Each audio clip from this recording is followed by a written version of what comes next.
is no other sport like boxing. It is the most overtly violent form of competition and has the tragic fate of countless boxers to show for it. Wilfred Benitez depends on his mother for daily care. Jerry Quarry is physically dysfunctional.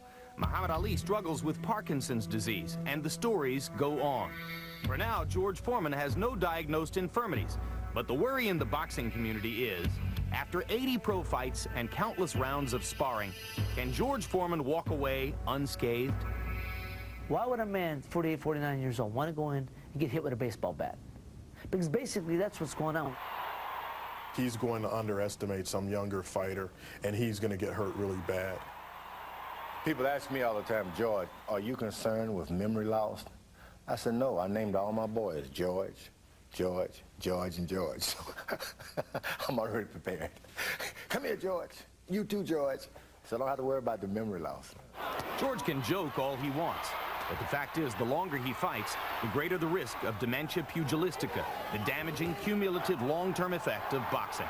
Dr. Ira Kasson has performed extensive neurological research on over 200 boxers. The statistics indicate that the majority of fighters who've had more than 80 professional fights will have chronic brain damage. Studies that I have done have shown that champion fighters have more risk of it because they don't get knocked down, they keep getting blows to the head, and they keep coming back for more. Dr. Barry Jordan from the UCLA School of Medicine is another neurologist who has studied this subject. For now, he says, Foreman's fit to fight, but the future is iffy.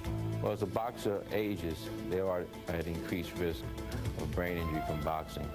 This is simply because they have a longer exposure to the sport of boxing. And also, when they age, their reflexes may slow down. So how does this relate to George? Well, for one thing, his fights are lasting longer than ever. His last 7 bouts have averaged almost 11 rounds apiece. The 6 previous ones, only 4 rounds. Moreover, of the 25 punches he gets hit with in an average round, 75% of them are head blows. Guys are hitting him a lot. Severies hit him a lot. Vander Holyfield hit him a lot, and that was 6 years ago. I don't think we've seen the effects of that one yet. Alex Stewart hit him a lot. Axel Schultz hit him a lot. Last April, Big George outlasted and defeated Lou Savarese, but ate a lot of leather while doing it. It's almost impossible for George to keep up the punch. You know, he'll take 2 or 3 to land one. It's inevitable that he's going to get hit if you throw a combination. Even as he closes in on age 50, George Foreman remains an athlete. And like most pro athletes, he dismisses the danger to focus on winning the prize. I'll allow people to say anything they want to me, but if it's negative, I don't hear. If there's some studies about some negative effects of boxing, I don't believe them. I don't believe them. My thing is the positive. Fighters are not that pessimistic. If I thought about the fact of, I hate to say it, it'd be so morbid, but going blind when I had the eye injury, I never would have faced Marvin Hagler.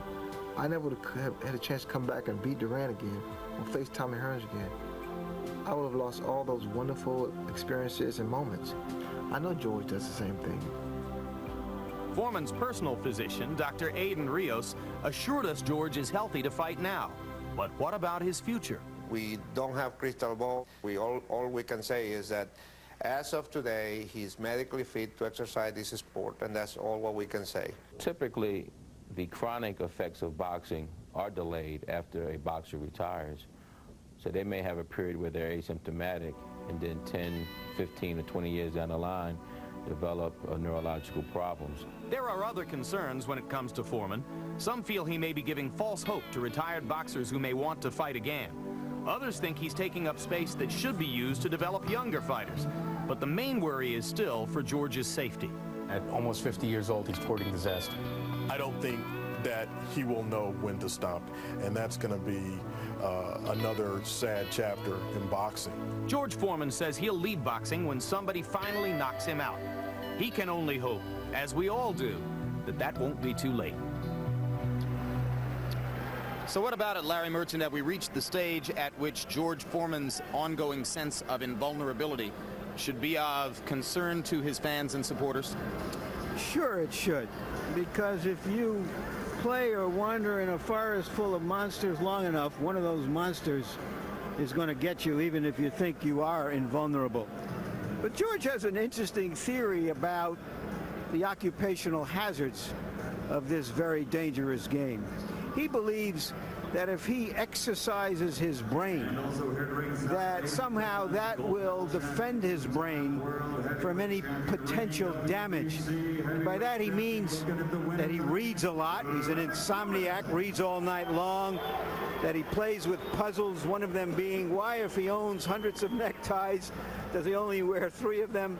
He's even trained himself to do the alphabet backwards. Well, it's a theory. Maybe not the Big Bang theory, but a Big Bangers theory. And if you're as powerful as George is, maybe it works. The problem comes, Jim, because very, very few prize fighters, if any, are as powerful as George. Well, and we wonder, of course, how much punching power he still has to punish the opponents who want to come at him and hurt him. You heard George say in the piece, if there are studies that show that boxing is damaging to the body, I don't believe them. Roy Jones Jr., I know that your attitude toward that subject is entirely different. Yeah, my attitude is totally different because George has lived twice as long as I have. So George really isn't concerned about what's going to happen in the next few years. He's done about everything he wanted to do. He's come back to accomplish everything he wanted to accomplish, so why should he worry? If he stopped tomorrow, I mean, right now he knows about what he can do. Roy Jones, on the other hand, wants to live to see 50. What about the observation that he is unnecessarily and unwarrantedly taking up space in the division that ought to belong to younger fighters with bigger futures? But there again, I can understand why a person could think something like that, because why keep going around fighting and taking up their time and their money when we already know everything that you can do? You came back, you showed us that you could do everything that we didn't think you could do. So now, let's pack it up, take it in where everything is still good. Let these young guys come out and prove themselves. It's almost like, why would Roy Jones try to go back and go to the Olympics again? He already went and did his duty. He served it the best that he could. Now let some more kids come up and enjoy themselves at the Olympics. But of course, as long as the audience exists for George the way it has, then he will continue to have the option of pursuing his career. And let's go back to the same subject area one more time. The preceding piece focused on all the reasons why George Foreman maybe shouldn't be fighting. Here are the reasons why he believes he should. George Foreman will be 49 years old in January. Since his comeback began in 1987, he regained the World Heavyweight Championship 20 years after first winning it. And he's made over $100 million in boxing and endorsements. Why should he keep fighting? I'm doing something I can do as long as I want to. I don't think I should look forward to retiring when I'm getting better at doing what I do. From 1977 to 1987, Foreman didn't fight, not once. And that layoff may have been most significant in limiting the wear and tear on his body. Is he therefore really a 38-year-old fighter in a 48-year-old package? I do believe that that period of 10 years when he didn't box probably helped protect his brain. If I had continued my career from 1977 to now, I would have long gone been finished in boxing. But the 10 years out really gave me a refreshing. It renewed me physically and mentally for the game. Foreman's fights are consistently among the highest-rated programs on this network. He carefully chooses his opponents from a list provided by HBO. He has repeatedly said that if someone beats him badly, he'll retire. But so far, that hasn't happened. In his most recent fight, a 12-round decision over Lou Savarese in April, some experts thought George looked better overall than at any time since losing a spirited decision to Evander Holyfield 6 years before. What he lacks in speed, he makes up in smart, experience. He'll know how to anticipate. He'll know which way you're going to go. And that jab, I mean, he's got a great jab. And despite his immobility as a target, George has a knack for absorbing punishment. He's a considerably smarter, more confident fighter than the man who entered the ring 20 years ago. George Foreman is a cute guy. He rolls with the punches. It's not like, it's like a head-on collision. It's very, a lot of pressure.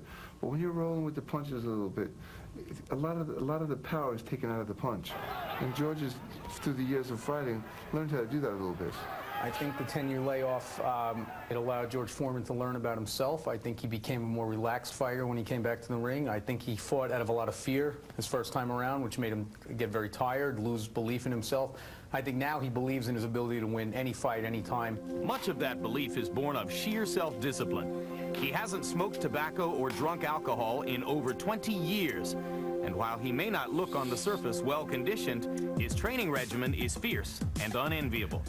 But aren't he and his doctor concerned about the possible effects of boxing on his brain? We know what chronic brain damage is, of course, and we know that from the medical examination, there is absolutely no evidence of that in George. George doesn't have any, and I want to be very clear, there is absolutely no evidence of atrophy in his physical, radiological, or mental examinations. I have no concerns. I have no concern. As a matter of fact, I told you, for some reason, if it's not positive, it just doesn't register with me. I don't have any feelings about anything that's not positive. Tell me something positive, I can understand. But all the negative research has nothing to do with me. Whether he agrees with the research or not, the question still remains, will George walk away before it's too late? He's a shrewd guy. He's very smart, very intelligent, and I think he'll know when it's time, when he's going to really put himself at risk. When George becomes the stepping stone for younger fighters, then it's time for George to move, to get out. But right now, George is using younger fighters as his stepping stone. He knows who he's fighting, and I don't think he's taking any risk at all. George will win. One thing is clear. The decision on whether George Foreman should continue to fight will be made by George Foreman alone. He is at peace with himself, and he won't let anyone else dictate to him what to do with his life. So the boxing world can only hope he makes the right decision. And because, of course, we work with George on a regular basis, we wanted other opinions besides our own to be offered here. So we canvassed 50 people in the sport, media people, trainers, people close to the sport, and asked them a simple question. Should George still be fighting or not? 29 yeses, 21 no's. Now let's get to the fight itself. Foreman against Shannon Briggs. Larry Merchant, George Foreman says that he is still the linear heavyweight champion of the world. In this complicated day and age in the heavyweight division, what, if anything, does that mean? Well, I suspect it means that George can trace his great victory over Michael Moore clear back to Hercules. Or Samson. What he really is the champion of a parallel universe to the heavyweight division. George may not be able to beat the top class of heavyweights, but because of his popularity, because he attracts such large television audiences, he can handpick from a lesser class of heavyweights and have an entertaining fight out of it and make $5 million a pop, as he did when he fought Savarese last spring, and as he will tonight when he fights Briggs. Despite Briggs' lack of credentials on even this level of the game, we found out earlier tonight that this is an even money fight in Vegas, so perhaps we'll have another entertaining night at the fight. And the blueprint for how to beat the modern George Foreman, the one in this stage of his career, was drawn up a few years ago by Tommy Morrison in his hide-and-seek unanimous decision effort over Foreman in Las Vegas. In 30 previous bouts, Roy Jones Jr., Shannon Briggs has never fought that kind of fight. Could he do it tonight? Yes, he'll have to do it tonight if he wants to beat George Foreman. The one thing we know about Shannon Briggs is that he is a big guy. He's a big, strong-looking guy on the outside. He can punch. He's everything we want to see in a guy on the outside. However, on the inside, we find out that he may not be as big as we thought he was. However, he may come back tonight and prove to us something different. So he'll have every opportunity. As far as George goes, I think George should do as George wants to do. Tail of the tape for George Foreman against Shannon Briggs. Foreman told us that he didn't step on a scale during training this time because he wanted to eat everything he felt like eating. Result, he weighs 260, the most he's weighed in 11 bouts. 23-year difference in age. They are both 6 feet 4 inches tall, and Foreman gives up 2 inches in reach to Briggs, although usually it is George's telephone pole jab which dominates the space between the two fighters. Punch stat numbers, Larry. Both fighters throw and land about the same number of punches, but obviously against a different class of competition. In the fights we have tracked on Briggs, he's thrown 70 or 80 punches in the first or second round, many, many fewer, maybe 35 or 40 as the fight goes on. Jab is the big punch. It's what George Foreman uses to win his fights these days. Briggs has a decent jab when he uses it. Rules of the bout with the George Foreman of ringside judges, Harold Letterman. The George Foreman Shannon Briggs fight is scheduled for 12 rounds. There is no standing 8 count. The 3 knockdown rule. Only the referee can stop the fight, and you cannot be saved by the bell in any round, including the 12th and final round. Jim. All right, Harold, and now let's get ready to bring both fighters into the ring. First to enter, Shannon Briggs. Next to him, camera left, Mark Roberts, the manager with whom he lives in Upper New Jersey. You can see that George Foreman was 32-0 when Shannon Briggs was born. He's 25. Right now, you have to say that he is simply a product of the hype of being a New York fighter who comes from the same Brooklyn neighborhood as Mike Tyson and Riddick Bowe, because he hasn't beaten anyone of any substance. He was stopped in 3 rounds by Wilson, as you pointed out earlier, but he has a good story. He has a great body, and he has bad hair, which he picked up while he was playing chess in Washington Square Park in New York from all the hippies who hang out there. And the record for Shannon Briggs, 29 wins. He was 25-0 when he lost to Darrell Wilson in that bout. He dominated the first 2 rounds, got cut in the 3rd round, and folded like an accordion. Those people who don't expect him to beat Foreman say that the problem is in his heart. Shannon Briggs was chosen by George Foreman from a list of opponents suggested by HBO. Let's give you a look at the other names on the list. Well, not all of these are exactly tigers. And the odd thing about it is that George normally doesn't want to fight a fighter who has any athletic ability because he's afraid he'll move away from him. But he bypassed other fighters who are strong fighters to take Briggs, presumably because of that Wilson fight. What do you think of that list, Roy? I think it's a very impressive list myself, and he probably took the best fighter for George. And now here comes George Foreman to the sound of Amazing Grace.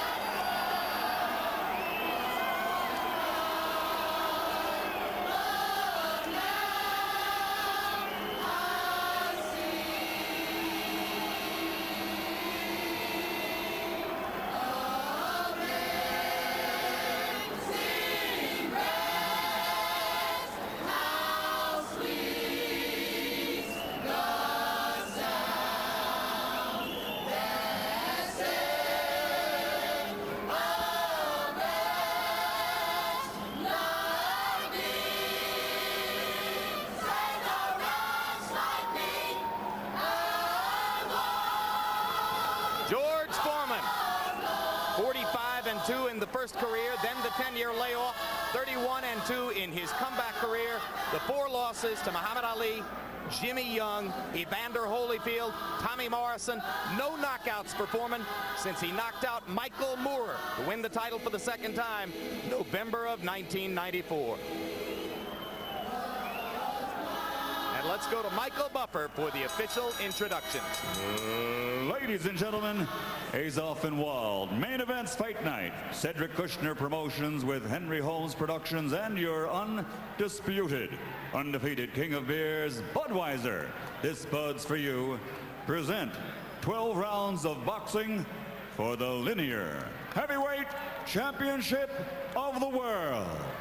Sanctioned by the New Jersey State Athletic Control Board, Boxing Commissioner Larry Hazard Sr., Chairman Jerry Gormley, Board members Gary Shaw and Stephen Katz, Deputy Commissioner John Greco, physicians at ringside, Dr. Kenneth Remsen, Dr. Stephen Oxler, Dr. Dominic Coletta Jr., and Dr. Louis Sabatini.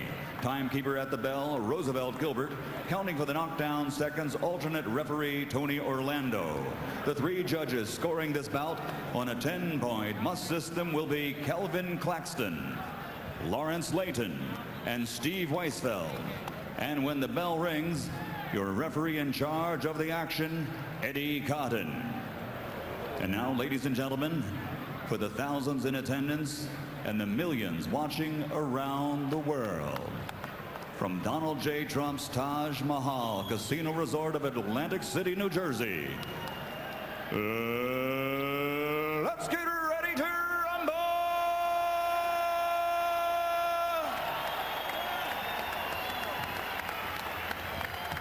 Introducing first, fighting out of the blue corner.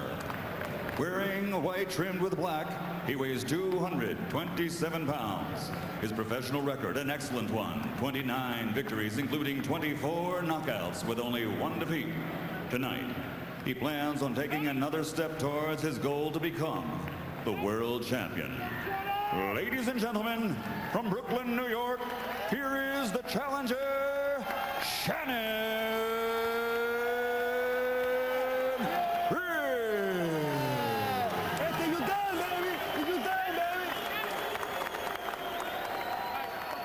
And his opponent across the ring, fighting out of the red corner, wearing white trimmed with blue and weighing 260 pounds.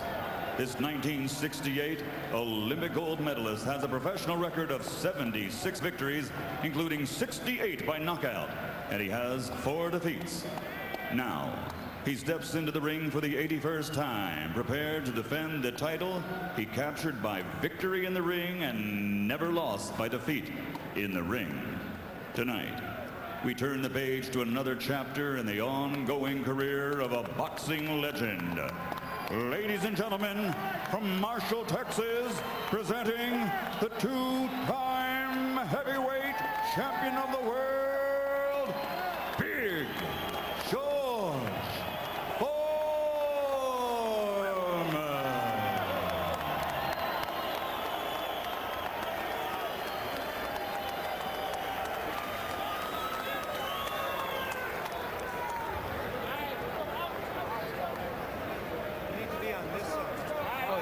You come on this side.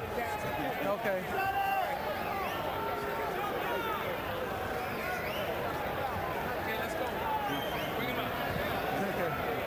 All right, chief seconds. Boxers. Where's your chief seconds, Chairman? All right, boxers, you received your instructions in the dressing room. Obey my commands. Protect yourself at all times. Let's touch gloves. Have a good, clean fight. Let's touch them. George talks more these days about missing his church work, missing his work with his kids program.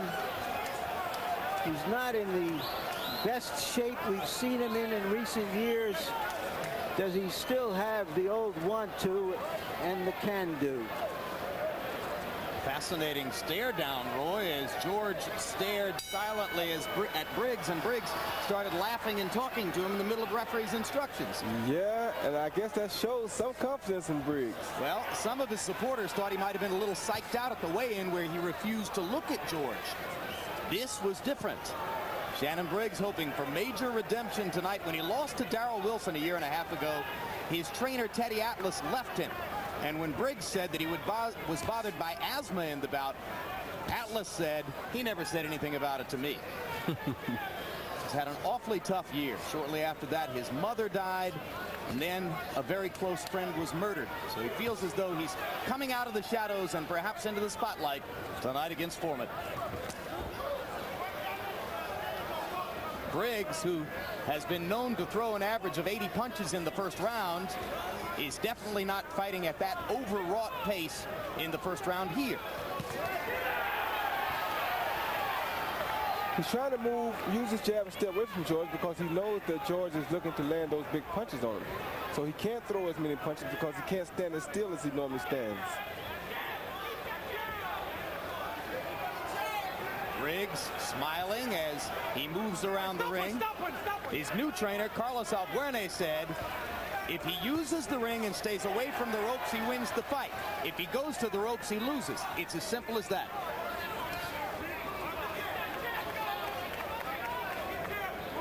We've lost our clock temporarily. Minute and 30 left in the first round. Foreman trying to maneuver Briggs into the corners, and as slow as he appears to be, George is excellent at using the ring space to his advantage, Roy. Yes, it is. He cuts the ring off. He makes you back into a corner. Once he gets you close enough and uses the ropes to trap you, then he throws his big punches. Saw Foreman nodding at Briggs. They're having something in the way of an ongoing conversation in there. And there comes the Foreman jab, which was so evident in his conquest of Savarese this past spring. And you hear the crowd responding as George lands. A little bit less than a minute left in the round. And Briggs is landing a pretty good jab himself here early in the fight.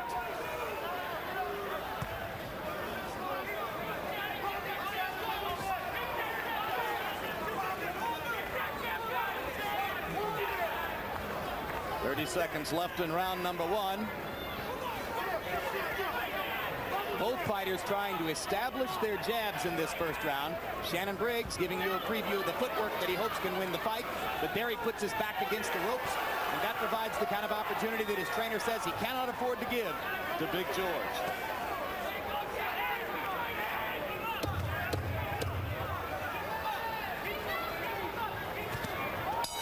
Good job, good job, good job.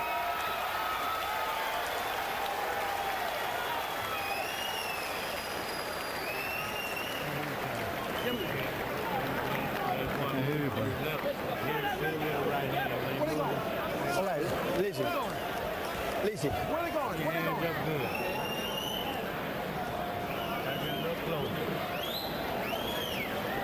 What do you want? You said 1, 2.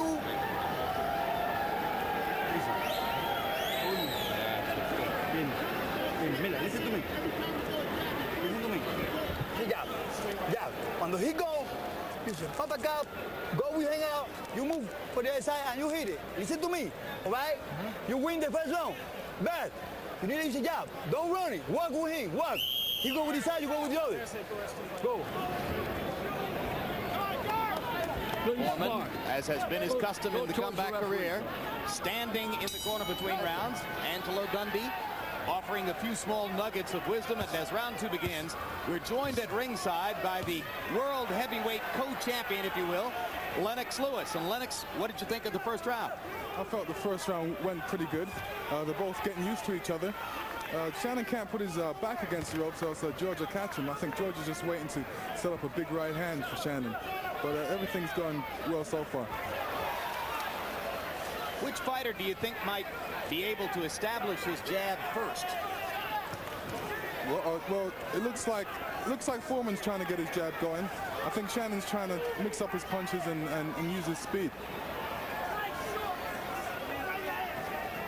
George definitely has the experience and is using it. Would you consider fighting George Foreman as one of your options if the Holyfield deal goes south? Well, he's definitely an option to me. Whether he wants to fight me as well, one depends. It'll depend on the money, Lennox. Definitely. What about if Briggs wins the bout? If Briggs wins the fight, well, I know my friends down at Susie Q's wants me to do that. Wants me to fight him. Susie Q's is in New York? No, it's in Toronto. Aha. Little inside stuff for Lennox Lewis as round two reaches the midway point. Foreman working behind the jab. I tell you what, if Briggs doesn't knock Foreman out here pretty soon or knock him down and do something to gain some momentum back on Foreman, he's going to be in for a long night. Because the longer this fight goes, the more George is going to get into this fight. Well, and when we saw the Savarese bout early in the spring, you saw how George was able to wear down Savarese and ruin him in the late rounds because of his incredible stamina, his great relaxation in the ring. Isn't that really his biggest secret, Lennox, the relaxation? Definitely. That's where the experience comes in. You know, it just keeps on the pressure, and at the right moment, he knows when to turn it on. Missing with the left there, but coming back to stick the jab. And Shannon Briggs, I totally agree with you, Roy Jones. He's fighting George Foreman's fight right now. Yeah, he's breathing harder than George is. Which is a good time for me to point out that I spoke with a psychologist before the fight who has worked with Briggs, and he told me that Briggs' biggest worry is that he doesn't have the stamina to go the distance because of his asthmatic condition. Well, he in bad trouble if that's the case. Briggs manages to land a left over the top. Second round has been a pretty good one, though, both in terms of tactics and punches landed for George Foreman. Lennox, quick thumbnail prediction. Who's going to win the fight? Well, The best man. Beautiful. Why don't you go back and run for Prime Minister, Lennox? Thanks very much for joining us. We appreciate it. Thank you. All right. Lennox Lewis looking forward to a possible fight with Evander Holyfield. Join us for the most recent installment of Real Sports with Brian Gumbel. Featured in this edition, a profile of Detroit Pistons superstar Grant Hill, a talk with NFL quarterbacks Boomer Esiason, Jim Kelly, and Mark Rippon about their son's life-threatening illnesses, and an investigative look at John Gillette, accused of swindling millions of dollars from top professional athletes.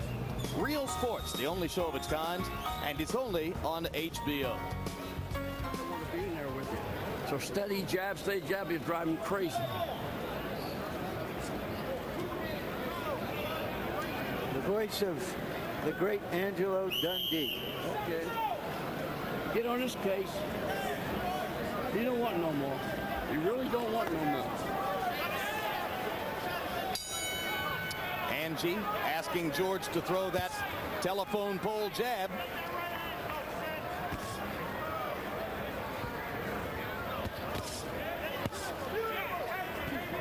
And George starts to put a little bit more mustard behind the punches as round 3 gets underway. Shannon Briggs hasn't really released the right hand at all, Roy.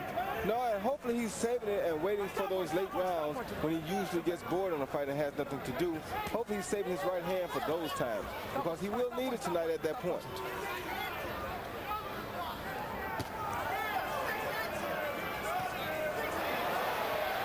This really shows you what a specific art boxing is. I mean, the athletic gap appears to be huge here, but George's technicianship gives him a vast edge in knowledge of what to do. And let me tell you something else, Jim. The crowd plays a big part right here. Every time George lands a good punch, the crowd goes crazy. This has a psychological effect on the other guy, Briggs, because it makes him think, well, man, am I getting caught with big punches? Am I hurt or what? You know, it makes him think twice about himself. Stuff like that. Well, if he doesn't know if he's getting hit with punches, he's got a real problem. Right. No, I didn't say he didn't know if he's getting hit. I said it makes him wonder again, am I hurt? Am I looking foolish? What's going on here, you know? Makes him second guess himself. It's a really good point, Roy. And it seems now... He's slacked and punching. You see that? Yeah, Briggs has abandoned the style that he used in the first round. Because he's tired.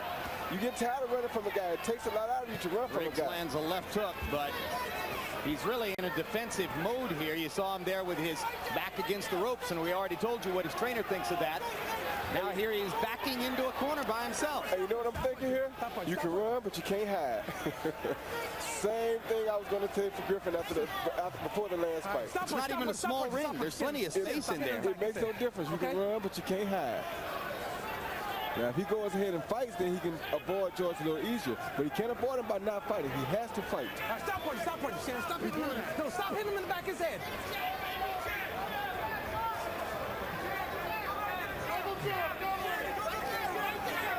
Last 30 seconds of round 3. So far, everything going George Foreman's way, or so it seems, against Shannon Briggs. And I think the big punch to George is going to be the left uppercut. Good job. Why is that, Roy? Because once he gets inside, Shannon's got his hands up, his right hand up, looking for the left hook a lot. And George will sooner or later get inside, and Shannon's going to stay straight up, and George's going to sneak that left uppercut right under the right hand, and that'll be a dangerous punch. Stop. And I think that's George's best weapon because people don't see it coming. Shannon looks awfully tired as round 3 comes to a close.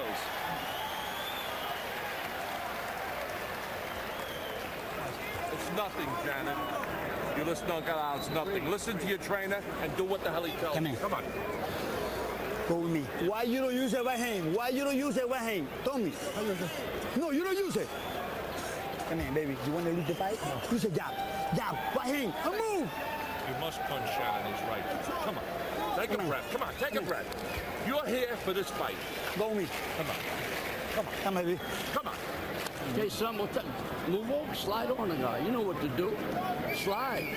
But everything is with your jab. No wide shots. Okay. No wide shots. Don't reach for him. He's ready to go. Here's George patiently stalking Briggs. A left that was short, a right that wasn't. And I tell you what, Larry, this Briggs corner is feeling this sense of urgency that we're talking about here. Yeah, you heard veteran cutman Al Gavin playing an extremely vocal role as he tried to shame Briggs into fighting, saying, come on, you're supposed to know what you're here for. Briggs threw an average of about 33 punches around in the first 3 rounds, and that won't get it done. He's got to throw at least 50 punches around to have a chance. In the back of his head. Okay, stop hitting him. Yeah, but stop hitting him in the back of his head. Okay. All right, good job, good job. And you heard the trainer screaming for the right hand. Briggs not releasing the right hand up to this point in the bout. Shannon seemed to know that he needed to throw more punches as he came out for this round, but Foreman's been landing the jab at about a 70% clip. One reason he's not throwing that right hand is because he can't see a target. George has that big jab up in front of his right hand, so he doesn't see anything to throw it at. Stop for it. Easy pickings. Good job. George Foreman landing the jab with metronome regularity against Shannon Briggs. Good job. Get out, punch out. All right, stop punching. Stop One of my favorite expert observations when George sits next to me, Roy. This sport is easy if you have a jab. Very easy if you have a jab. Oh, Shannon's starting to feel real bad now. And the crowd is not having a minute. Oh, good shot. There's that semi-uppercut I'm talking about right there, Larry. There's a hard right hand by Briggs as he suddenly comes out of his doldrums. Yeah, but this is sort of like the last thing, the last straw. If that doesn't work, then what's he going to do? Briggs said that the Brownsville would come out of him sooner or later, meaning that he would fight like a Tyson, come out and roar despite his plans, but we haven't seen that part of him yet. Or a Bo. Well, for his sake, hopefully we'll see it tonight. Briggs landing a left hook. Stop punch. Good job. He's landed more effective punches in this round than had been the case in the 2 preceding ones, but he's also taken some punishment. In the back of his head, man. And the clips. And referee Eddie Cotton continually warning Briggs for hitting Foreman in the back of the head. Now we're getting close to a penalty deduction on that subject.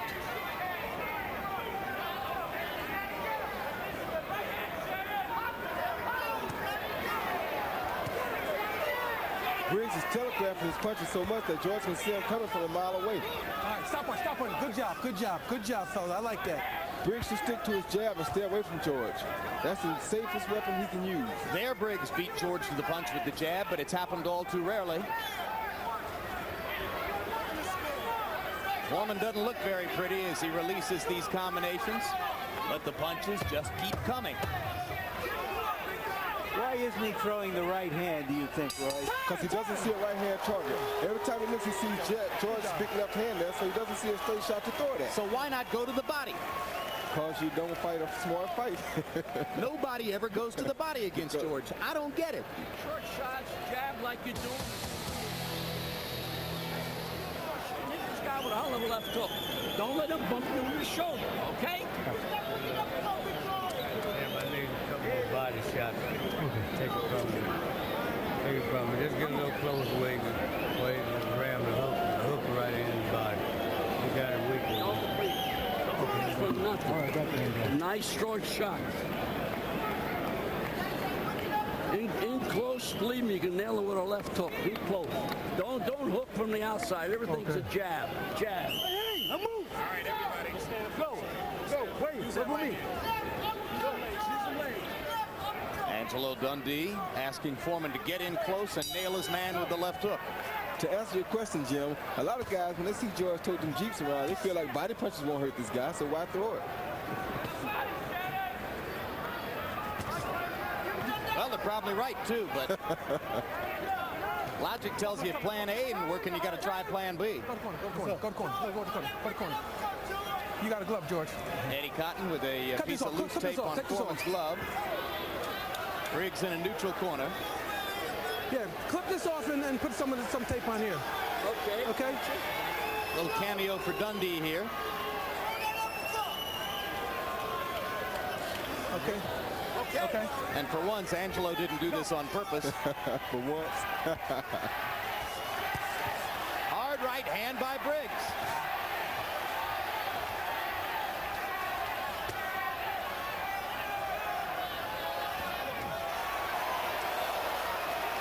Every time Briggs seizes momentum for 5 or 10 seconds, George claims it back with the jab. You know, this is so funny to me. You see a 48-year-old guy here faking out a guy, making him flinch, doing the things that the young fighter should be doing to him, you know?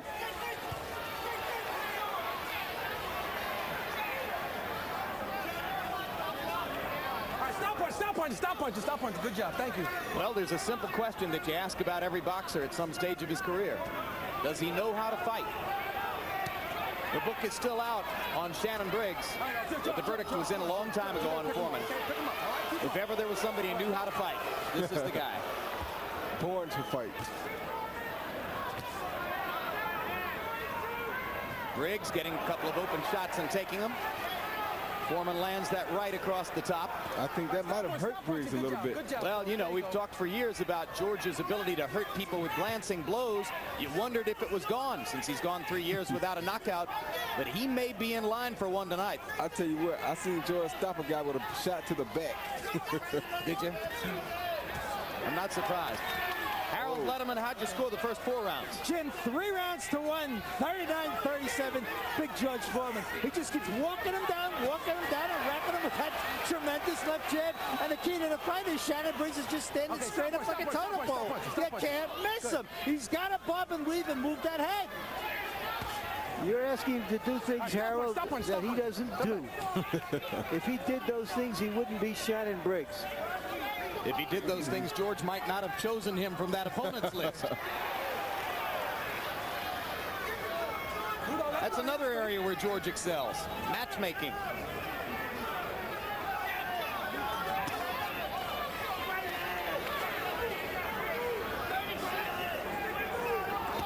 Oh, that's a good body shot, Jim. Left hook to the body. I think that's something that Briggs ought to do every time it enters his mind.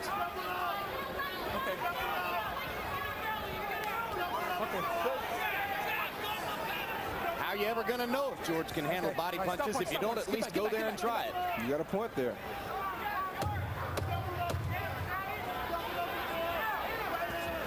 Stop punch. Good job, Shannon. Put some tape on the gloves. Put some tape on his gloves. Hey. Put some tape on his gloves. Bad.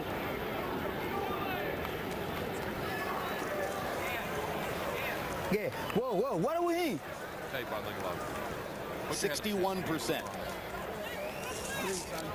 Where? Come here, Channel, Luis.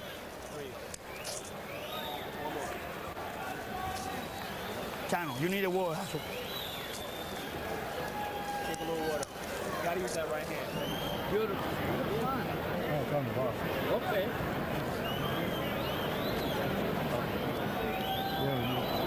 Pressure, you need the right hand hook.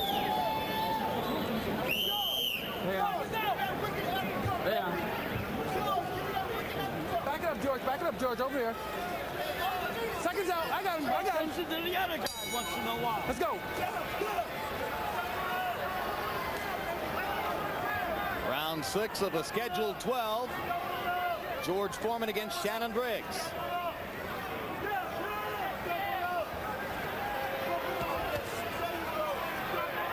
If Shannon can do that right there, jab, hook, and stay on the outside, step around George, don't let George have what he wants, that's his best chance of winning this fight. Yeah, that was out of the Morrison book on how to beat Foreman. Jab, hook, move out of the way. Right there are the things he needs to do, but he has to keep doing it. He can't let George sit there and do nothing. He has to keep punching George like that, right there. And he's got to try to give George angles instead of being in front of him as he has been throughout so much of the bout. But Briggs off to a decent tactical start in this round. But now he stops right there, and that's what you don't want to do.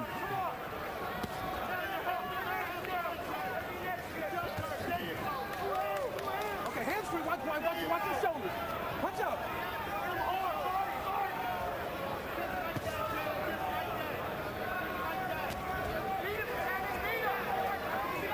You know, these punches look so slow from George. You're thinking, how do they land? Obviously, it's deceptive. Very deceptive.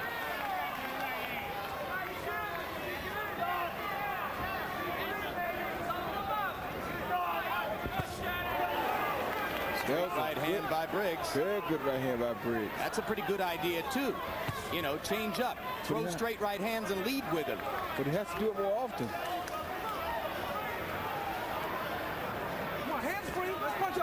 free. Come on, pick him up, Shannon, pick him up. Watch So him Briggs watch him showing hands. small pockets of awareness here and there. And Foreman continues to try to wear him down.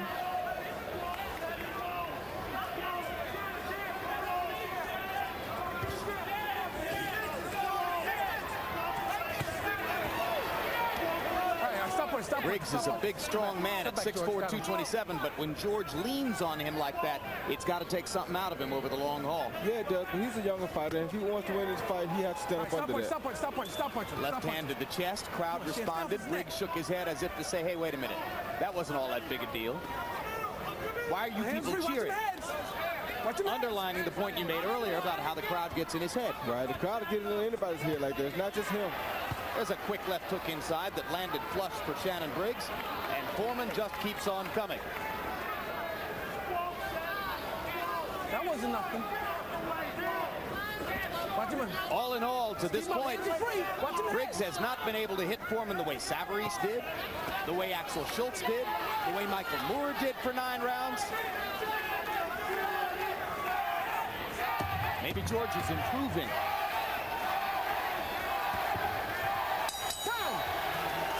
Halfway through. Let's turn to another sporting subject entirely. Over the last 100 years, maybe no other sport has undergone as massive a transition as ladies figure skating. Join us in January as HBO Sports presents Reflections on Ice, a diary of ladies figure skating as we look back at the evolution, the sacrifices, the successes, the tragedies of ladies figure skating through revealing interviews and never before seen footage. It premieres January 27 right here on HBO Sports. Hello, Dorothy.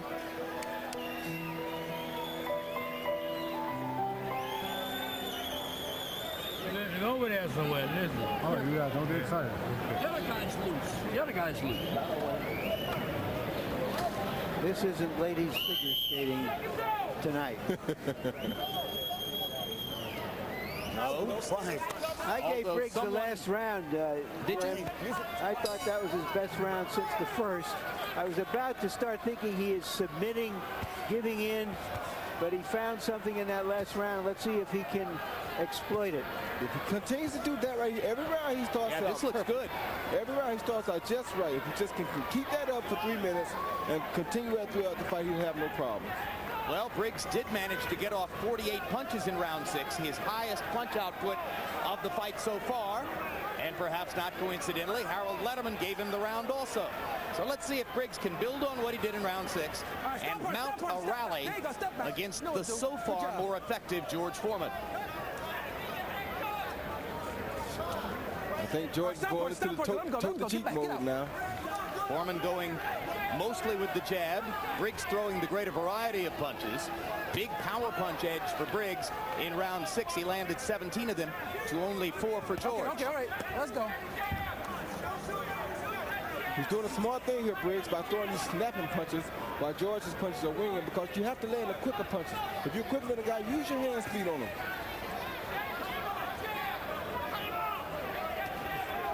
Watch him hands. Let him go. Hands free. Briggs keeping Foreman occupied inside, going to the body so that Foreman doesn't have a chance to throw that uppercut, which might have done so much damage.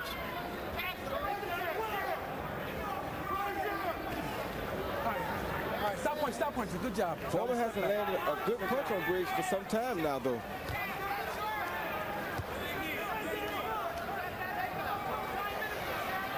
Which is mostly due to the fact that Briggs is just handling himself better. I don't think George is tiring or changing. No, I think Briggs is doing the right thing. He's not fighting George's pace. He's fighting his own pace. He's throwing quick, sharp punches, and he's keeping George on the move. That's the way to beat George for a young guy here. Maybe it took Briggs 5 rounds to settle down and get his head straight and remember what it was that he planned to do. It's been a while since he's been in against an opponent like this, though, you know? Watch him hands free. He's never been in against an opponent like this. Well, somebody with a name on HBO, you know, it's different when you step up with this big TV scene. It's a whole lot of difference, you know? You have a reputation to uphold when you fight here. In all honesty, when we had him on against Darryl Wilson last year on HBO, that was a showcase for Briggs. We ran a profile of him, which was a star profile. We were as shocked as anybody when he folded up like an accordion after Wilson hit him in the mouth. But there's a lot of pressure there sometimes, and people don't realize the pressure that a person is under when you profile them and you do all these type things, and it's the first time. Okay, stop punching, stop punching, stop punching. Good job, fellas. Foreman going back to hitting Briggs flush in the mouth with the jab. Shannon Briggs with a combination to the body, and the right uppercut to the chest was a real good idea. And now he's out punching George, he's out working George, and I think he's fighting a lot smarter fight now. You can do it all night in close. Deep breath. Throw a feint once in a while. It's pretty. You're putting them out of position. Nice. Get the jab. Good round. Good round. That's great. Come in. Go down. Go. Put it down. Listen, baby. You win the fight. The fight is too close. He's the champion. He's the 8th round. 4 more rounds, you are the champion. What happened to you? Why do you won? Or you want I hit it to you? Come on, baby. Right here, son. It's all the way. Go with me. Just keep breathing. Just keep breathing. Don't let him get hit. Keep him backing up with the jab. Train him, see if he'll go for a sucker shot. George Foreman is a compelling figure in boxing. This is not a compelling fight. Show ain't. But at least it's changing. In round 6 or 7, Briggs found a formula for limiting Foreman's opportunities, as is evidenced by the fact that CompuBox numbers in round 7 showed Foreman attempting only 21 punches. Here's a hard right hand across the top by Foreman. Briggs shakes his head, but that punch landed. Harold Letterman, how you got it through 7? Jim, I got it 5 rounds to 2, 68-65 George Foreman. I think he hurt him in the 7th round with a couple of punches he landed. Thought he won that also. He certainly lost the 6th round. I'm talking about Foreman, but he just keeps walking him down and wrapping him with the harder shots. I think he's winning the fight. He's winning the 8th round. That much I can tell you. I have it 4 rounds, 2 and 1 even. I always manage to find an even round. I was just about to say that, Larry. You know, if they go 1 round, I think you got that 1 round even from the get-go, you know? Even cameo on Larry's card. I'm glad I got it out of the way. Foreman over the top with the right hand. Foreman with a hard left hook. George having his biggest round since early in the bout. Yeah, and because Briggs is not being offensive now. Briggs is all defenses, and he's letting George be offensive. The best defense is offense. His feet have stopped moving, his hands have stopped moving, and he's letting George hit him. Now Briggs lands a left hook across the top. Great point. The best defense, particularly against a fighter like Foreman, is a good offense. The best defense, period, in my case, I think, is a good offense. Hard right hand. At least that's what my dad taught me.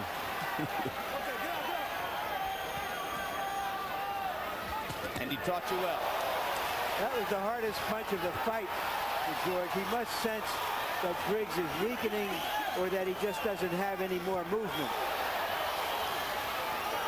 Why is Briggs standing straight up here taking these punches is what I would like to know.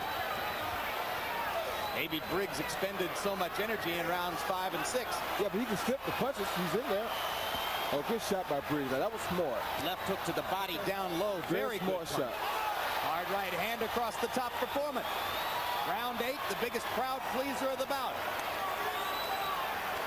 You can't let Foreman rally like this because on this rally, he's 48 years old. He may get a 10-8 round here for this big rally. And then you got to knock him out to win the fight now.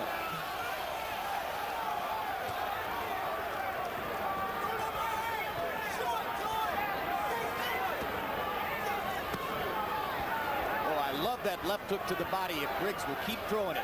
That's a very good idea.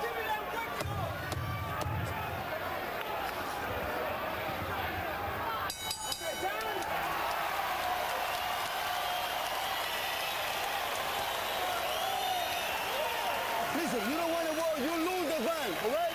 Go up. Hey, matter with you. What happened? You won too many for nothing. Maya, cubo. Pinga esto. with you, baby. Go with me. Don't go punch. 9th round, Sean. Turn it on. Go dig it now.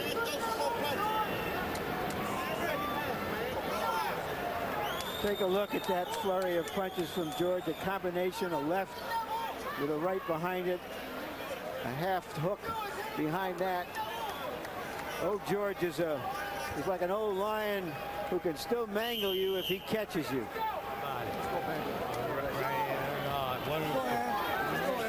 Nice and steady.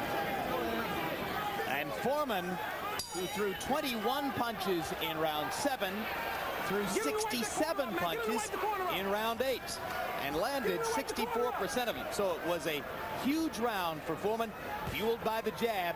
He was 25 for 36 in that category. Shannon needs to tighten up here and win the rest of these rounds if he wants to even be in contention for this fight. 4 rounds to go. Did they say Shannon Briggs the one that had asthma, or was it the cornerman? The cornerman seemed like he was struggling a little bit just now. Or maybe he was just overexcited. Maybe the asthma is contagious. Although Teddy Atlas, of course, never caught it. I don't think that Teddy Atlas questioned that he had asthma. I think his concern was he never raised it before. Why would you raise it after you lose your first fight? Sounds too much like an alibi. Stop punch, stop punch, stop punch. Step back. Good job. Well, Atlas also claims that when he spent 4 hours with Briggs at a hospital after that fight, waiting for Shannon to get his eye stitched up, that Briggs never said a word to him about asthma during that period of time. That's Atlas's claim, and Briggs says, I've never been so hurt in my life by somebody who would defame me after having been so close to me for so long. He also says that Atlas was trying to make him a puncher and that he believes deep at heart he's always been a boxer. Well, these are things that you have to talk out amongst one another while you're working together. You don't wait till it's all over to start working things out. That's how things get so confused. That's how problems come about. When you don't have communication, you mess up an organization. Well, that's yet another Briggs observation, that working with Teddy Atlas means you listen while Teddy talks. Well, then Teddy needs somebody that can't talk. But I know a few guys like that now. Foreman crunching Briggs inside with a left hook. They trade body shots in close. And Briggs punctuates the exchange with a right cross.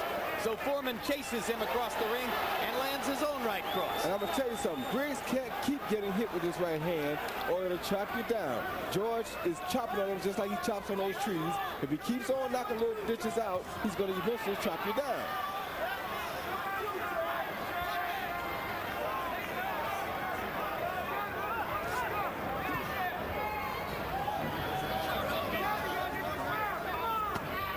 Good body shot by George. George throw the hook body, hook head.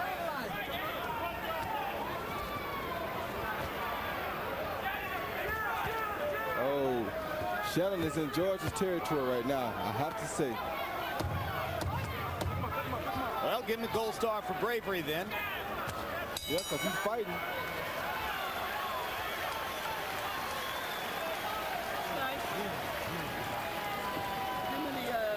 Dominant tactic in the bout so far. George Foreman's legendary jab. It's been the bulwark on which his entire career has been built. Larry Merchant, take us through the replays of Foreman's jabs. Well, George, this was almost a non-existent punch for George in his first career. It's the punch that has sustained his second career. This is a medley of jabs. And he's not just touching Briggs. Yeah, give me. Charlie, tie it on. Come on, Charlie, the wrong way. Come on. Good. Don't let it slip. Come on. That's it. That's it. George himself has a little bit of swelling under his eyes. He has been hit with some jabs himself. Jabs through round 9. Foreman landing 120 of 177. Briggs 44 of 104.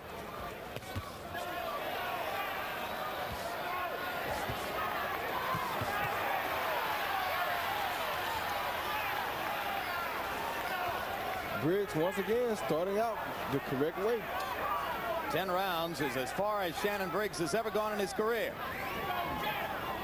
He got a 10th round TKO over Valdez in his last bout. Briggs lands a right hand across the top. He had a big rally in round 9 of the Valdez fight. Let's see if he's got something saved for rounds 10, 11, and 12 here.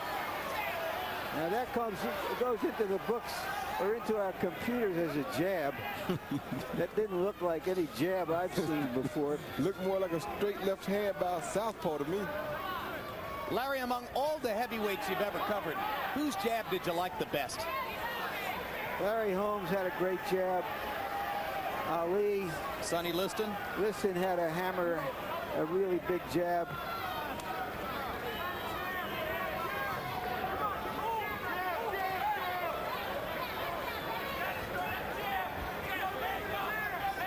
I don't think anybody depended on the jab as much as Larry Holmes did. Larry's here tonight in the crowd. Stop punching. Veritable who's who of boxing tonight. You've heard from Lennox Lewis. Brunel Whitaker sitting in the row right behind us. Young heavyweight Michael Grant Pick him up. That's close. here to observe his compatriot Briggs. David Tua fought on the undercard.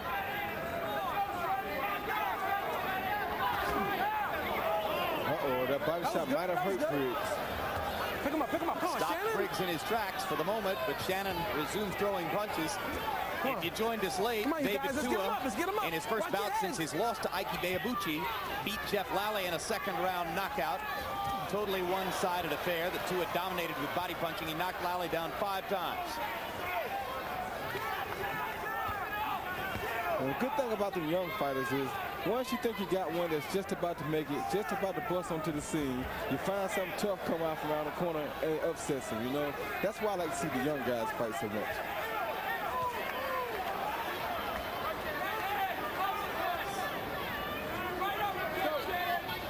Just watch him head, fellas. That's right. Keep the punches up.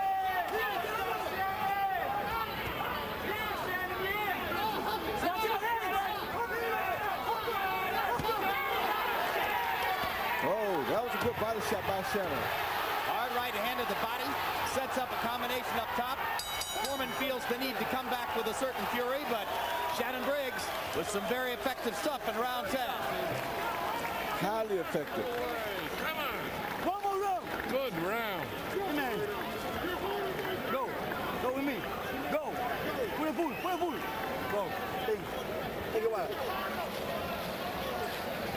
Baby, 11 rounds. Watch. 11 rounds. You doing 2 more, same with this, you win. You are the champion. You understand? Go, baby. Baby, you should jab. You should jab. You can try to swing with it. Like when you get in close, try that instead of walk at him. Like probably when you're crossing. I don't understand. Okay, come on. That right hand. Body shot. That one stopped Briggs, hurt him. Briggs came right back, took that idea, and then popped George on top of his head. If Shannon is a gambler, he just rolled himself a hard 10. Now he has 2 more to go, and he'll be all right. Good job. Shannon Briggs dominating round 10, landing 28 out of 44 punches, 64%. 20 of those lands, power shots. Let's see if he can step up the pace yet again in round 11. All right. Whatever happens in this fight, what you look for in a young fighter is heart, courage, championship stuff. I don't see it in Briggs even if he wins this fight. Well, I see a little bit of it because he's taking some good punches tonight. He's showing some good angles. He's throwing some pretty good punches. Harold, how'd you have it through 10? Jim, 97-93, 7 rounds to 3, George Foreman. I tell you, Jim, I always score somehow or another for the effective aggressor. He's just carrying a fight to Shannon Briggs. I mean, Shannon's landed some awful good shots in this fight, but George keeps walking him down. He is the effective aggressor. He is landing the hardest shots. I think he's winning the fight overall. Shannon could make it close in the last 2 rounds, but I think George has got enough rounds in the bank to win the fight. I have it 6-3 and 1 even. Watch your head. Watch your head.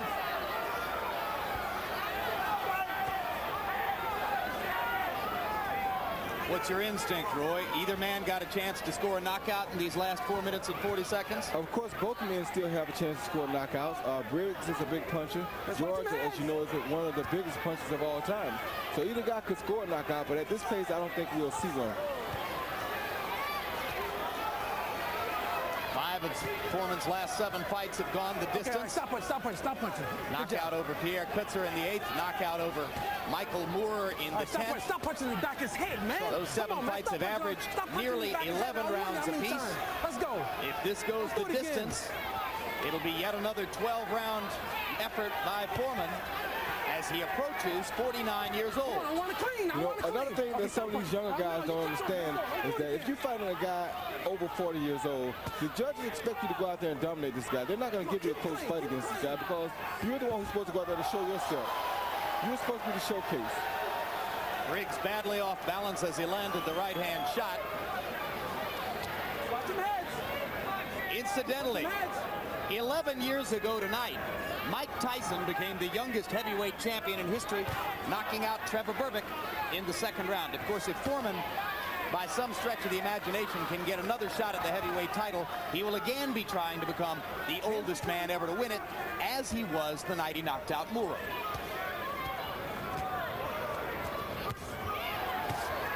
Hard shots by Briggs. He's trying to knock him out. He's trying his best to knock him out. I think he's shown more courage and stomach in the last 3 rounds than in his whole career up to that point. My points, too. I think he has. Last round. Come here. Very nice. Got only the last round. That's all there is, son. Very nice. Good. In close. You ever think to me? All right. Now it's the 12th round. Watch it. The last round. Watch it. The last round. The last round. It's a jab. Jab. Right hand and move. Last round. Go. You got to let your hands free. You got to use the jab. Shot come, take it.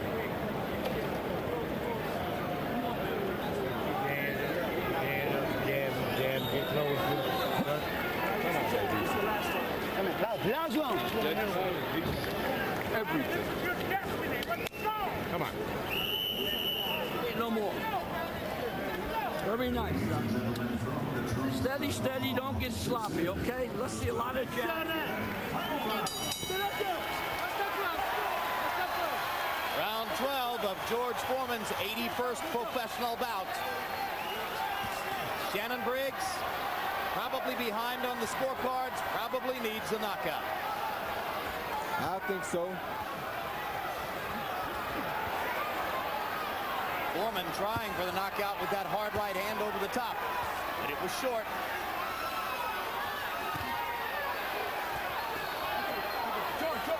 Pick him up.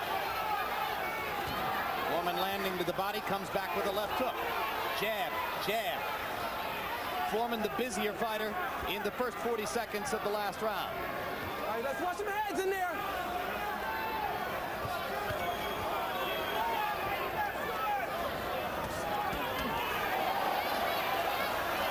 Good 1-2 combination by George. A left hook followed by a right hook. Right now it appears that Briggs is just trying to last the distance, that he has submitted to George's enormous will. 4th root-going performance in a row for Foreman. If we hear the bell for round 12, hasn't had a knockout since the Moore fight. Maybe he doesn't need knockouts to keep winning at this stage of his career. All right, stop punch. Come on out. As long as he can choose his opponents this carefully. Blood around the edges of Shannon Briggs' nose. Visible evidence of Foreman's 12th round attack. All Foreman now as Briggs backs up. Crowd rises to its feet. Another giant ovation for the boxing giant. I tell you, Shannon Briggs is really showing some heart here tonight, though. He's fighting. He's not running. He's not being afraid. He's trying.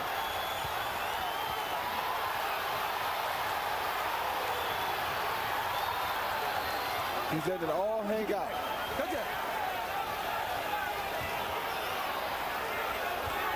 But George may be the most incredible thing I've ever seen. Briggs landing a left hook inside. Foreman coming back with a left-right of his own. 30 seconds to go. Okay, stop punching. Good job.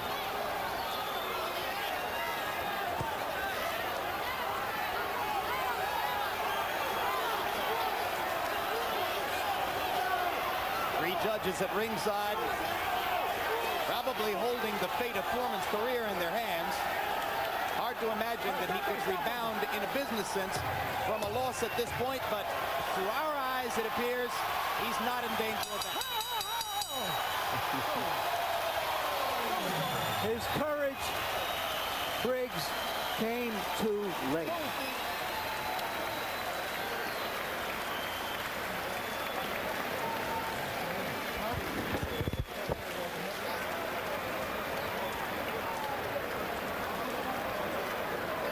And you saw what were no doubt words of encouragement and support from George Foreman to the man whom Foreman no doubt believes he has just defeated.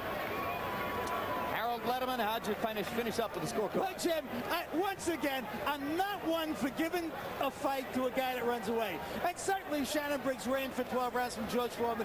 Judge took it to him. I think he deserves this fight.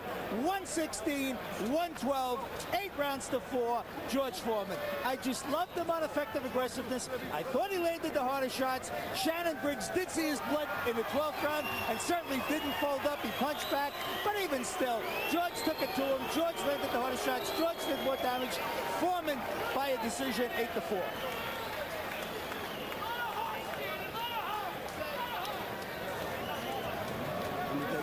Amazing grace under pressure in the late rounds from Foreman. Came out and seized the 12th round to punctuate his statement to the judges. And you wonder, how can a 48-year-old man continue to come out and outwork these young guys? It's just so unbelievable. Well, what amazes you more? What he did here tonight, or that video of him pulling the Jeep up a hill strapped to his back? Of course, you know that Jeep is the most amazing thing I ever seen. And final CompuBox punch stat numbers for this bout. Foreman landing 284 out of 488. Briggs throws 6 more punches but lands 61 fewer. Foreman with that extraordinary 58% connect percentage, made even more extraordinary by the fact that to the layman's eyes, every punch appears to be thrown in slow motion. Jabs. Foreman landing 157 out of 230, 68%. It's almost as if he walks up and says, I'm going to hit you with the jab, and you're not going to be able to stop it. Briggs, 57 out of 135, respectable, but probably not enough. Let's go to Michael Buffer. From the Trump Taj Mahal in Atlantic City, we go to the Budweiser scorecards.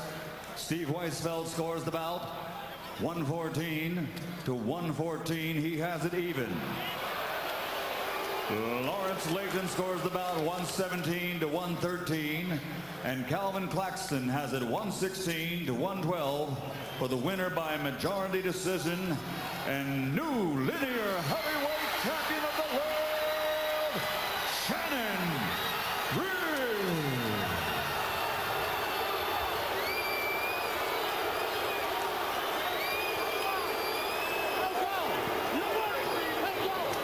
Well,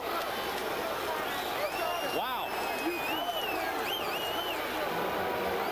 One of those nights, huh? Yeah, that's how boxing goes. That's why it's very unsafe to just go in there and assume that you're going to come out a victor. Not the first time that the 3 judges at ringside have seen a different bout than the one that we watched. 5th loss of George Foreman's career. So Shannon Briggs joins the list of names that begins with Muhammad Ali and includes Jimmy Young, Evander Holyfield, and Tommy Morrison. And Briggs's career is revived in a heartbeat, as long as it took for Michael Buffer to read the scores.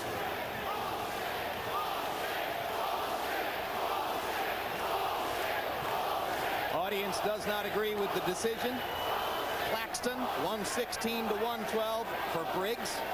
That's a simple 8 rounds to 4 for Briggs, including 6 of the last 8 rounds to Briggs in Claxton's scorecard.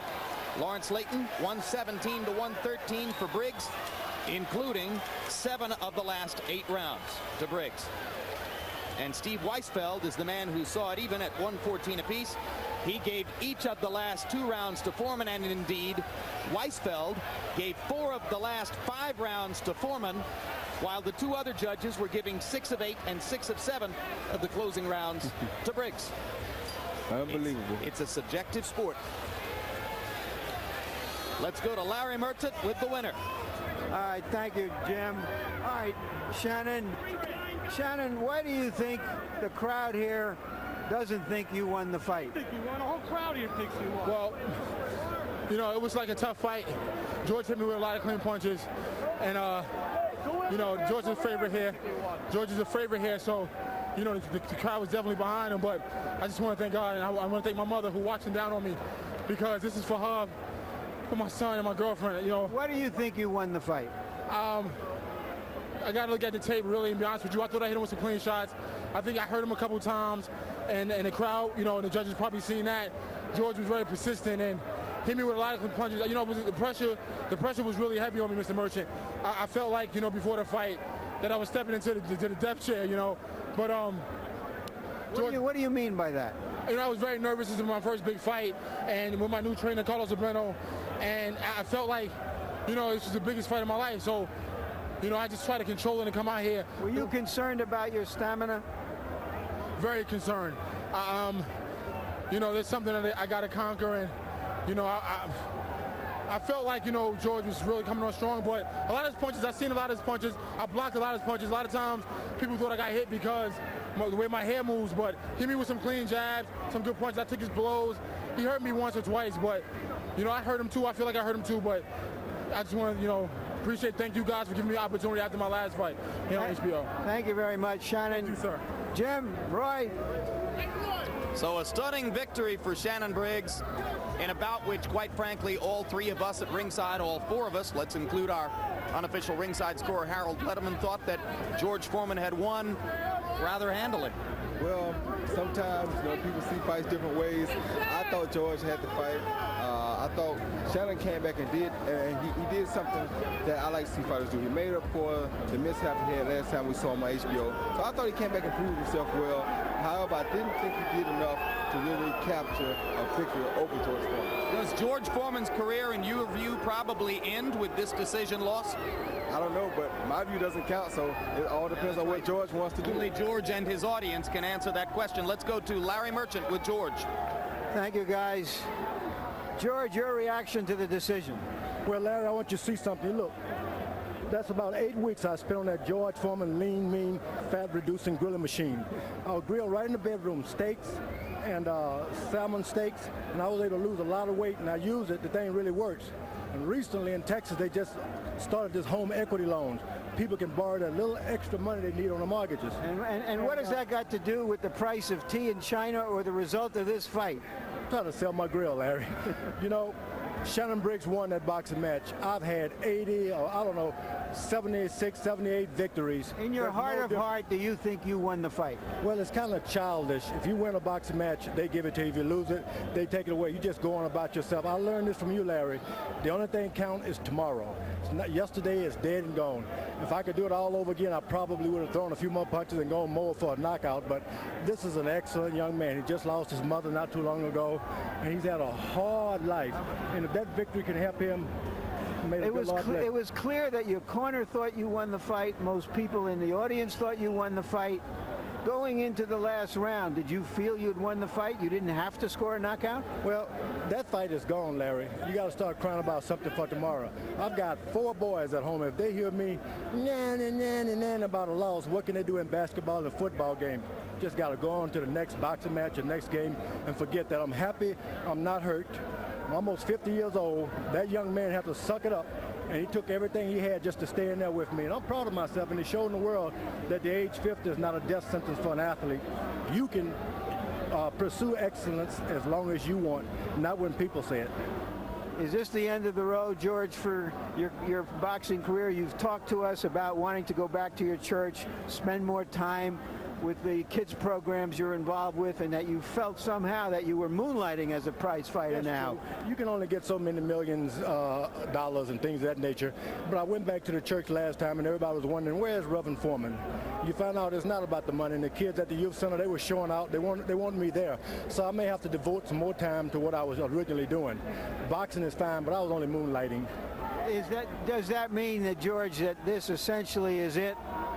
I don't think I'll be boxing again. I don't need that anymore. I had fun tonight. There was a lot of cheers, a lot of boos, but all in all, I had a great time. I'm still going to be in the corner with you. And what's the other young fella there, the good-looking kid? Jim Lampley. I'll still be on the corner. Thank you, sir. Okay. All right. I love you. God bless you. You've always been nice to me. You always said hello to me every time you see me. Thank you for the opportunity. All right. Now go forth. Appreciate it. Okay. So officially, this is the end of your remarkable career, and you're ready to renew yourself in another career. Yeah, I'm not. I've had a wonderful boxing career, but I'm a salesman at heart. And even tonight, the kid was hitting me behind the back, and the referee warning him. And I decided I can't do that back to him. So next thing you know, I'll be out there. Really, I'm setting an example for my kids. You got to do it fair, do it all your heart, train excellent. And I was able to do that. And there's nothing else to accomplish in this business. I'm really happy for that young man. I hope he doesn't smoke, and I hope he does not drink, and go on and live a nice, clean life. Well, George, nothing has symbolized you as much as your farewell to boxing. Thank you very much. I wouldn't have wanted to do it with anyone better than Larry Merchant. You're a wonderful man. God bless you. And remember, the George Foreman lean, mean, fat reducing grilling machine. No home should be without this thing. God bless you. Go get one. Thank you, George. Jim, Roy. Well, and if the decision stunned you as it did us, then I'm sure there are a lot of people who have to be stunned by George's serenity, but that's something for which he's been practicing a long time. Yeah, and that's the best way to go about it. You know, don't cry over spilled milk. It doesn't make sense. I mean, what's his decision or his thoughts really going to accomplish? Nothing. So don't even worry about it. Just, do your thing. Go ahead on. You had a great career. That's the way I think all athletes should perform. If something happens, you get a bad call or something, you're supposed to just turn around. Hey, he got a bad call. Maybe he'll catch you next time. Let's go. Nothing we can do about it now. As a boxing historian, and going back as far as your memory and your perceptions of the sport will allow you to go back, where do you rank George among the great heavyweights? Well, it's kind of hard because you have to take a lot of things into consideration. First of all, his age. The age at which he came back to do all of these things. Nobody has come back to do nothing as dominant as George has done. Nobody that I ever seen came back at this age, with this time, this era. The fighters that he's going through, the fighters that he's beaten, the fighters that he's went 12 rounds with, no other guy that I know could have come back at that age and did that. Did Shannon Briggs get something to build on tonight by winning a fight that I'm sure a lot of people here still believe that he didn't truly deserve victory in? Well, he did something to start something. Now, what's going to matter most for Shannon Briggs is the next step. Not this step tonight, because this step tonight was step is some people were okay, some people were not. It didn't precisely prove nothing to anyone. It didn't make us think, that he dominated George. It didn't make the viewers think he dominated George. So it didn't really do him any harm, but it didn't do him any real good either. Now is what's going to matter, what he does in the next fight. The next time you see Shannon Briggs, that's what will tell the real story. You and I both observed in the late rounds that he was fighting with more courage and stomach than he had shown at any point in his career up to that point. At the end of the day, the judges rewarded him for it. And he did that. Thanks, Roy. Pleasure to work with you as always. Larry Merchant joins us at ringside, and I know that at least part of you is speechless, although that's rare. On the other hand, I just have a vague sense you're going to come up with something here. Well, what I can come up with is the fact that they call this fight, "You Tell Him to Retire," meaning George Foreman. As it developed, I don't think the fans told him to retire. I don't think Shannon Briggs told him to retire. We didn't tell him to retire. The judges told him to retire. George has gotten a couple of decisions over the years during his comeback that people didn't think he deserved. It's part of the game. I'm a little befuddled, to tell you the truth. Not the first time, but I await George to come back and join us at ringside. I think he means it when he says he retires. And I was very moved by the way he walked away with his head held high. Indeed, and I think probably all of us were.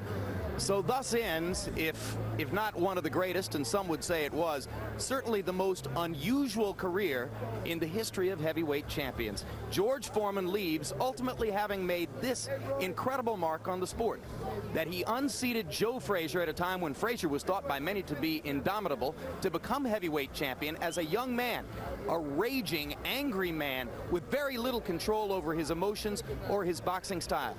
And that he came back 15 years later as an entirely different person, won the heavyweight championship again by knocking out Michael Moore 21 years after having won it for the first time, an accomplishment which can be compared to virtually nothing else that I know of in sport, and did it in a style both as a fighter and as a human being that was something entirely new, invented, completely separate from what he had done and who he had been before. As you watch him go on into future life, you can only wonder how many more times George Foreman will reinvent himself, and how many of us will be privileged to watch that at close or long range and observe this amazing, inexplicable, constantly changing human being. Goodbye, George. We'll see you at ringside. Thanks for the memories. We'll be back to talk about what happened in the ring here in just a minute. Now let's look ahead to some upcoming programs on HBO.